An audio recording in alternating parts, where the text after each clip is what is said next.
Замрзнати цени, но не и замрзнати репроматеријали.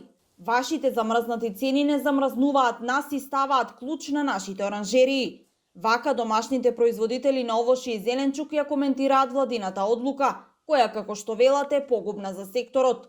Откако во понеделникот владата донесе одлука за замрзнување на цените на 11 производи, еден од поголемите производители вели дека сето ова води кон затворање на оранжерии и пропаст за раноградинарското производство во земјава, која и онака е на стаклени нозе, бидејќи мораат да продаваат под производната цена. Донесо во понеделник вечер одлука сапо на сила у средата. Има луѓе што увезува по 3, по 1, по 3, по 5, по 10 тона, по 20 тона по шлепер роба. И како може он за 24 сата да продаде робата у среда да ги намали цените?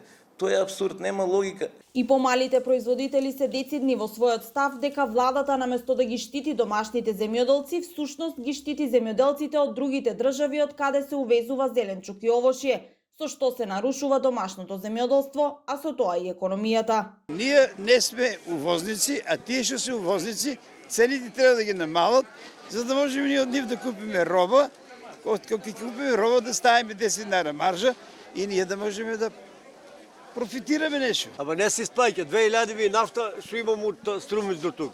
И 2000 тезга плаќам 4000. Сумде се продава на големо, а тук треба да се продава 70, нели като замрзнат цени. Дали тоа са реално тоа? И дека ќе обстана тај народ? На кој начин? Па со овие цени сега замрзнати сме и ние како што и замрзнаа они цените. Граѓаните пак уште понезадоволни. За функционерите што се у владата апсолутно не е скапо. 78% имат покачување на нивните плати, а ние 2 години се мачат по 2000 да ни дават.